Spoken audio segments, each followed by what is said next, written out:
ನಮಸ್ಕಾರ, ವನಶ್ರೀ ಚಾನಲ್ಗೆ ಸ್ವಾಗತ. ಇದು ಕೃಷ್ಣ ರುಕ್ಕು ಸೀರಿಯಲ್ಲು ಹೇಗೆ ಮೂವ್ ಆಗುತ್ತೆ, ಏನು ಸ್ಟೋರಿ ನೋಡೋಣ. ಅದಕ್ಕೆ ಮುಂಚೆ ಸಬ್ಸ್ಕ್ರೈಬ್ ಮಾಡ್ಕೊಳ್ಳಿ, ಹಾಗೆ ಒಂದು ಲೈಕ್ ಕೊಡಿ. ಇಲ್ಲಿ ಸೂರ್ಯಪ್ರಕಾಶ್ ರಾವ್ ಅವರು ತಂಗಿ ಹತ್ರ ಮಾತಾಡೋಕ್ಕೆ ಅಂತ ಬಂದವನೇ, ಆದರೆ ತಂಗಿ ಚಂಡಿ ಚಾಮುಂಡಿ ಆಗ್ಬಿಟ್ಟಿದ್ದಾಳೆ. ಯಾಕೆ ಅಂದರೆ ಕೃಷ್ಣಂಗೆ ಪೊಲೀಸ್ ಕರ್ಸೋ ಮಟ್ಟಕ್ಕೆ ಬಂದುಬಿಟ್ರಲ್ಲ. ಮನೆಯದೇ ದುಡ್ಡನ್ನ ಮತ್ತು ಒಡವೆನ ಅವ್ನು ಯಾಕೆ ಕದೀತಾನೆ, ಅವ್ನಿಗೇನು ಅಂತ ದರಿದ್ರ ಬಂದಿರೋದು, ಅವ್ನು ಕದಿಯೋ ಅಂಥದ್ದು ಏನಾಗಿದೆ, ಅವನು ರಾಜಾರೋಷವಾಗಿ ತಗೊಂಡು ಹೋಗ್ತಾನೆ, ಏನು ಕಣ ಕದೀತಾನೆ ಅವನು, ಅವ್ನಿಗೆ ಯಾಕಣ ಹಂಗೆ ಹಿಂಸೆ ಕೊಡ್ತೀರಾ ಅಂತೇಳಿ ಏನು ರವರುದ್ರಿಯಾಗಿ ಆಡ್ತಾಳೆ. ಆದರೆ ಇಲ್ಲ ಯಶೋದ, ನಿಂಗೆ ಗೊತ್ತಿಲ್ಲ, ಅವನ ಬುದ್ಧಿ ನಿಂಗೆ ಗೊತ್ತಿಲ್ವಾ ಅಂತ. ಗೊತ್ತಿದೆ ಬುದ್ಧಿ, ಗೊತ್ತಿರೋ ಹೊತ್ತಿಗೆ ಹೇಳ್ತಾ ಇರೋದು. ಏನಕ್ಕೆ ಕದೀತಾನೆ ಅವನು, ಕದ್ರೂ ಅವ್ನಿಗೆ ಖರ್ಚಿಗೆ ಅವ್ನು ತಗೋತಾನೆ ಅಷ್ಟೇ, ಅವ್ನು ಯಾಕೆ ಕದೀತಾನೆ ಅಂತ. ಆಮೇಲೆ ಅವಳು ತಲೆ ಹಿಡ್ಕೊಂಡು ಇದು ಮಾಡೋದು ನೋಡಿಬಿಟ್ಟು ಸೂರ್ಯಪ್ರಕಾಶ್ ರಾವು ಅವ್ರ ಮನೆಗೆ ಬಂದಿರುತ್ತಲ್ಲ ಆ ಹುಡುಗಿ ಬರುತ್ತೆ ಏನಾಯಿತು ಅಂತ. ಆವಾಗ ಬಾಮ್ಮ ನೀನು ಸಮಾಧಾನ ಮಾಡು, ನಾನು ಹೋಗ್ತೀನಿ ಅಂತೇಳಿ ಎದ್ದೋಗ್ತಾನೆ. ಆವಾಗ ಈ ಹುಡುಗಿ ಇರಿ ಬಂದೆ ಒಂದು ನಿಮಿಷ ಅಂತೇಳ್ಬಿಟ್ಟು ಸ್ಟ್ರಾಂಗ್ ಕಾಫಿ ಮಾಡಿಕೊಂಡು ತೊಗೊಂಡು ಬರ್ತಾಳೆ. ತೊಗೊಂಡು ಬಂದು ಕುಡೀರಿ ಆಂಟಿ ಅಂತಾಳೆ. ಯಾಕಮ್ಮ ಇದೇನಮ್ಮ ಅಂತ. ಕಾಫಿ ಆಂಟಿ, ತಲೆನೋವು ಇಟ್ಕೊತಿದೆಯಲ್ಲ ಅದಕ್ಕೇ ಕುಡೀರಿ ಅಂತೇಳ್ಬಿಟ್ಟು ಅಂತ. ಆಗ ಕುಡಿತಾಳೆ ಅದನ್ನು. ಅಯ್ಯೋ ನೀನಾದರೂ ಅರ್ಥ ಮಾಡ್ಕೊಂಡಲ್ಲ ತಾಯಿ, ನನಗೆ ತಲೆ ಸಿಡ್ದೋಗ್ತಾ ಇದೆ ಅಂತೇಳ್ಬಿಟ್ಟು ಕುಡಿತಾಳೆ. ಕುಡ್ದಾದ್ಮೇಲೆ ಸಮಾಧಾನವಾಗಿರಿ ಆಂಟಿ, ಏನಾಗಲ್ಲ, ಸಮಾಧಾನವಾಗಿರಿ ಅಂತೇಳಿ ಸಮಾಧಾನ ಮಾಡ್ತಾಳೆ.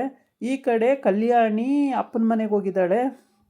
ಹೋಗ್ಬಿಟ್ಟು ರವರುದ್ರಿಯಾಗಿ ಆ ಕಾಗದ ಹೋದಾಗ ಅಲ್ಲಿ ಕಾಗದ ಸಿಗುತ್ತೆ. ಆ ಕಾಗದನ ರುಕ್ಕು ನೋಡಿ ಅರ್ಧ ಹಾಕಿರ್ತಾಳೆ. ಅವಳು ಫಸ್ಟೇ ರಿಜೆಕ್ಟ್ ಮಾಡಿರ್ತಾಳೆ ಕೃಷ್ಣನ. ನಾನು ಮದುವೆ ಮಾಡ್ಕೊಳ್ಳಲ್ಲ ಕಣೋ, ನಿನ್ನನ್ನು ಸೇವ್ ಮಾಡ್ತಿದ್ದೀನಿ ಅಷ್ಟೇ, ಬಿಟ್ಟರೆ ಕನ್ಸನಿಂದ ನಿನ್ನನ್ನು ಮದುವೆ ಮಾಡ್ಕೋತೀನಿ ಅಂತ ನಾನು ಯಾವ ಥರ ಹೇಳಿದ್ದೀನೇನೋ ಅಂತ. ಅದಕ್ಕೆ ಅಷ್ಟು ಹೇಳಿದ್ರೂ ಅವಳು ಅರ್ಥನೇ ಮಾಡ್ಕೋತಿಲ್ಲ. ಇಲ್ಲ ಅಕ್ಕ, ನಾನು ಆ ಥರ ಹೇಳಿಲ್ಲ ಅವನಿಗೆ, ಅವನ್ನ ರಿಜೆಕ್ಟ್ ಮಾಡಿದ್ದೀನಿ, ಮದುವೆ ಮಾಡ್ಕೊಳ್ಳಲ್ಲ ಅಂತ ಕೂಡ ಹೇಳಿದ್ದೀನಿ, ಏನಕ್ಕೋ ಲೆಟ್ರ್ ಕೊಡ್ತಿದ್ದೀಯ ಅಂತಲೂ ಕೇಳಿದ್ದೀನಿ. ಆದರೆ ಅವನು ನನ್ನ ಹಿಂದೆ ಬಿದ್ದಿದ್ದಾನೆ ಅಷ್ಟೇ, ನಾನಲ್ಲ ಅಕ್ಕ ಅವನ ಹಿಂದೆ ಬಿದ್ದಿಲ್ಲ ಅಂತ ಹೇಳ್ತಾವಳೆ. ಆದ್ರೂ ನೀನು ನಾಟಕ ಆಡ್ತೀಯ ಕಣೆ, ಶ್ರೀಮಂತರ ಮನೆ ಸಿಕ್ಕುತ್ತೆ ಅಂತ ಸೇರಿಬಿಡೋಣ ಅಂತೇಳ್ಬಿಟ್ಟು ಅವು ಕುಡ್ಕೊಂಡು ಕಟ್ಕೊಂಡು ಏನೇ ಮಾಡ್ತೀಯ ನೀನು, ಅವನನ್ನು ಯಾವ ಕಾರಣಕ್ಕೂ ನಮ್ಮ ಅಣ್ಣನ ಕೊಂದವನು, ಅವನ್ನ ಮದುವೆ ಮಾಡ್ಕೊಳ್ಳೋ ಕೂಡ್ದು ನೀನು ಅಂತೇಳಿ ಹಠ ಮಾಡ್ತಾಳೆ. ನಾನು ಜೈಲಿಗೆ ಕಳಿಸ್ಬೇಕು ಅಂತ ಹೋರಾಡ್ತಾ ಇದ್ದೀನಿ, ನೀನು ನೋಡಿದ್ರೆ ಅವನ ಜೊತೆ ಹಿಂದೆ ಮುಂದೆ ತಿರ್ಕೊಂಡು ಅವನನ್ನು ಸೇವ್ ಮಾಡೋದು, ಮತ್ತು ಅವನ ಜೊತೆ ಓಡಾಡೋದು, ಅವ್ನ ಲವ್ ಲೆಟ್ರ್ ಬರ್ಸ್ಕೊಳ್ಳೋದು, ಇದೆಲ್ಲ ಮಾಡ್ತಾಯಿದೀಯಾ. ಗೊತ್ತಿಲ್ಲ ಅಂದ್ಕೊಂಡಿದ್ದೀಯೇ ನನಗೆ, ನಿನ್ನ ಅವತಾರ ಎಲ್ಲ ಗೊತ್ತಾಗಿದೆ ಅಂತ. ಅವ್ರ ಅಮ್ಮ ಪಾಪ ತಬ್ಬಿಬ್ಬಾಗಿ ಸುಮ್ಮನೆ ನೋಡ್ತಾ ಇರ್ತಾಳೆ. ಅವಳಿಗೇನು ಅರ್ಥ ಆಗಿರಲ್ಲ. ಇವರಿಬ್ಬರು ಕಿತ್ತಾಡ್ತಿರ್ತಾರೆ, ಅದನ್ನು ಅವಳು ನೋಡ್ತಾ ಇರ್ತಾಳೆ. ಕೊನೆ ತಂಗಿ ಇಲ್ಲ, ಅವಳು ಕಾಲೇಜ್ ಹೋಗಿರ್ಬೋದು ಅನಿಸುತ್ತೆ. ಇವಳು ಕಲ್ಯಾಣಿಗಂತೂ ಸೇಡು ಸೇಡು ಸೇಡು ಸೇಡು, ಅಷ್ಟು ಸೇಡಿದೆ ಆ ಕೃಷ್ಣನ ಮೇಲೆ. ಹೆಜ್ಜೆಗೂ ಸೇಡು ತೀರಿಸ್ಕೋಬೇಕು ಅಂತ ಕಾಯ್ತಾ ಇದ್ದಾಳೆ. ಆದರೆ ರುಕ್ಕು ಪಾಪ ಆ ಥರ ಅಲ್ಲ. ಅವಳು ಎಲ್ಲರೂ ಅವನನ್ನು ಕೀಳಾಗಿ ನೋಡ್ತಾರಲ್ಲ ಅಂತೇಳ್ಬಿಟ್ಟು ಅವಳು ಎಷ್ಟು ಸೇವ್ ಮಾಡ್ತಾಳೆ ಅಂದರೆ ಲೆಕ್ಕ ಇಲ್ಲ, ಅಷ್ಟು ಸೇವ್ ಮಾಡ್ತಾಳೆ. ಆಮೇಲೆ ಈ ಯಶೋಧ ಅಣ್ಣನಿಗೆ ತುಂಬ ಸರಿ ಹೇಳ್ತಾಳೆ, ಕೃಷ್ಣನ ತಪ್ಪು ತಿಳ್ಕೊಬೇಡ ಅಣ್ಣ, ಅವ್ನು ಒಳ್ಳೆ ಹುಡುಗ, ಅವನು ಆ ಥರ ಇಲ್ಲ, ಅವ್ನು ಏನು ಕಣ ಆ ಥರ ತಪ್ಪು ತಿಳ್ಕೊತೀಯ, ಯಾಕಣ್ಣ ಅವನ ಮೇಲೆ ದ್ವೇಷ, ಅವ್ನು ನಿನ್ನ ಮಗ ಅಲ್ವಾ, ಹಾಗೆ ಹೀಗೆ ಅಂತೆಲ್ಲ ಕೇಳಿರ್ತಾಳೆ. ಆದರೆ ಅವ್ನು ಕೆಲವೊಂದೊಂದು ತಪ್ಪು ಮಾಡಿರ್ತಾನಲ್ಲ, ಆ ತಪ್ಪನ್ನ ಎತ್ತಿ ತೋರಿಸ್ತಾನೆ ಅಷ್ಟೇ. ಇದು ಯಶೋಧಂಗೆ ತಲೆ ಕೆಟ್ಟು ಹೋಗ್ಬಿಡುತ್ತೆ. ಎಷ್ಟು ಹೇಳಿದ್ರು ಅರ್ಥ ಮಾಡ್ಕೊಳ್ಳಲ್ವಲ್ಲ, ಇವ್ರಿಗೆ ಎಂಥ ಜನ ಅನ್ನಂಗೆ ಆಗ್ಬಿಟ್ಟಿದೆ ಅವಳಿಗೆ. ಸುಮ್ಮನೆ ಕೃಷ್ಣನ ಕರ್ಕೊಂಡು ಎಲ್ಲರೂ ದೂರ ಹೋಗ್ಬಿಡೋಣ ಅನ್ನಂಗೆ ಆಗ್ಬಿಟ್ಟಿದೆ.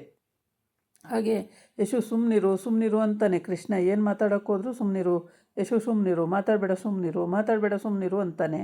ಹಾಗಾಗಿ ಅವನು ಹಾಗೆ ಹೇಳೋದ್ರಿಂದ ಅವಳಿಗೆ ಪಾಪ ಎಷ್ಟು ಈ ಹುಡುಗಂಗೆ ಹಿಂಸೆ ಕೊಡ್ತಾರೆ ಅನ್ನಂಗೆ ಆಗ್ಬಿಟ್ಟಿದೆ. ಪ್ರತಿಯೊಂದು ವಿಷಯದಲ್ಲೂ ಈ ಥರ ಹಿಂಸೆ ಕೊಟ್ಟು ಆ ಹುಡುಗನಿಗೆ ಚಿತ್ರಹಿಂಸೆ ಕೊಡ್ತಾರೆ, ಮನೇಲಿ ನೆಮ್ಮದಿ ಕೊಡಲ್ಲ. ಯಾಕೆ ಹಿಂಗೆ ಮಾಡ್ತೀರಾ ಅಣ್ಣ ಅಂತ ಕೇಳ್ತಾಳೆ.